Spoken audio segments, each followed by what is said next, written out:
Dan pemirsa, untuk mengetahui kondisi di jalur Gaza, Palestina, kita akan bergabung dengan relawan Mercy, Edi Wahyudi. Selamat pagi, Edi. Assalamualaikum warahmatullahi wabarakatuh. Silakan laporan Anda, Edi. Selamat malam waktu Gaza. Waalaikumsalam warahmatullahi wabarakatuh. Eh, ya, pada kesempatan kali ini kami akan melaporkan bahwa telah terjadi kedatangan Netanyahu eh, di sebuah lokasi di Gaza pada Selasa 19 November yang beliau menyampaikan menawarkan hadiah 5 juta dolar Amerika untuk mengembalikan para sandera. Eh, Informasi ini memang banyak beredar di tengah masyarakat. Kemudian kondisi yang lain yang didapatkan adalah bahwa kesulitan makanan dan minuman serta obat-obatan masih terus berlangsung di jalur Gaza Palestina. Dan ini dinyatakan oleh seorang Direktur Jenderal Rumah Sakit Kamal Udwan di jalur Gaza Utara, yaitu Dr. Hussam Abu Safia, yang mengatakan bahwa Rumah Sakit Kamal Udwan khususnya di jalur Gaza Utara masih dalam pengepungan yang parah, yang tidak ada diizinkan masuk baik obat-obatan, kemudian tim medis, terutama tim bedah, kemudian makanan, ambulan, maupun layanan pertahanan sipil.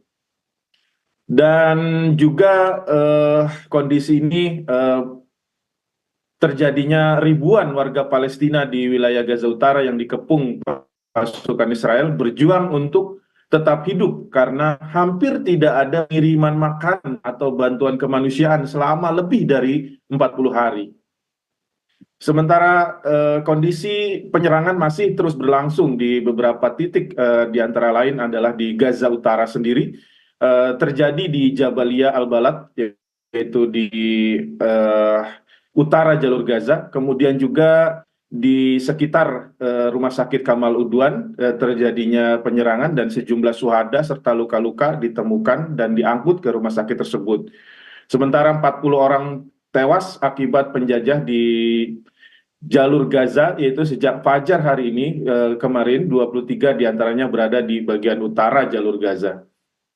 Sementara ini di Gaza City sendiri terjadi beberapa titik penyerangan seperti di kawasan Al-Sabra, barat daya kota Gaza, serta menargetkan sekelompok warga di Jalan At-Taura, yaitu di pusat kota Gaza, dan juga di seberang sekolah Kairo, yang di mana sekolah ini menampung banyak pengungsi di lingkungan Al-Rimal di kota Gaza.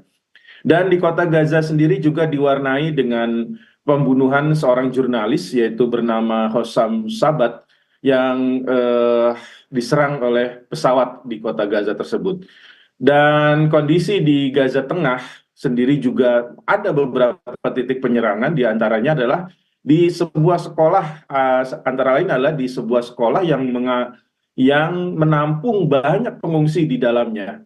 Dan di antara korban yang syahid yaitu atau yang meninggal adalah anak-anak yang berada di sekolah yang bernama Khalid bin Al-Walid di tengah Camp Nusairat. Dan Gaza Selatan juga tidak lepas dari penyerangan-penyerangan yang masih terjadi, penyerangan-penyerangan, yaitu 10 orang syahid di Jalan Raya Khan Yunis di jalur Gaza Selatan. Kemudian juga masih terjadi pemboman tenda-tenda pengungsi yang berada di sebelah barat kota Khan Yunis, dekat sekolah Al-Taqot di daerah Kirbet Al-Adas, utara keguguran Rafah. Demikian. Konfirmasi bahwa benar adanya kabar Perdana Menteri Israel Benjamin Netanyahu menawarkan sayembara sebesar 5 juta dolar Amerika Serikat kepada siapapun yang membawa keluar seorang sandera. Lalu bagaimana reaksi warga Gaza maupun para pejuang Hamas atas tawaran tersebut, Edi? Ya, kondisi ini sementara masyarakat sendiri kan masih dalam kondisi yang menderita dan banyak kebohongan-kebohongan yang dilakukan oleh pemerintah Israel sehubungan dengan perihal kemanusiaan, dan ini tidak ditanggapi secara serius oleh masyarakat Gaza. Demikian. Lantas bagaimana kondisi warga Gaza saat ini? Mengingat ini adanya isu-isu bahwa adanya sayembara dan lain halnya. Edi.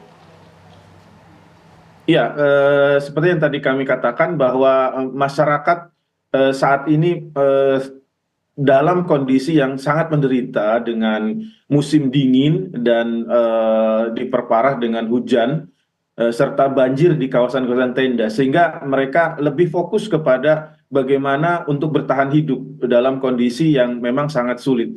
Dan berita-berita tersebut lebih banyak diabaikan oleh masyarakat karena memang ini juga menyangkut daripada perjuangan masyarakat Gaza ya untuk bisa paling tidak dalam sisi kemanusiaan mereka bisa bertahan.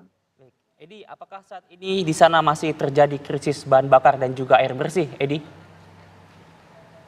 Benar sekali. Kondisi bahan bakar yang sangat sulit sekali masuk khususnya untuk di kawasan utara dan di kawasan-kawasan lainnya, walaupun juga masih ada stok-stok yang memang tapi menipis ya. Dan ini berimbas kepada pompa-pompa air atau juga di sini mengandalkan bagaimana mendapatkan air minum dengan menggunakan mesin desalinisasi dan di situ diperlukan bahan bakar. Baik Edi, lalu bagaimana dengan fasilitas kesehatan dan rumah sakit mana saja yang hingga saat ini masih beroperasi, Edi?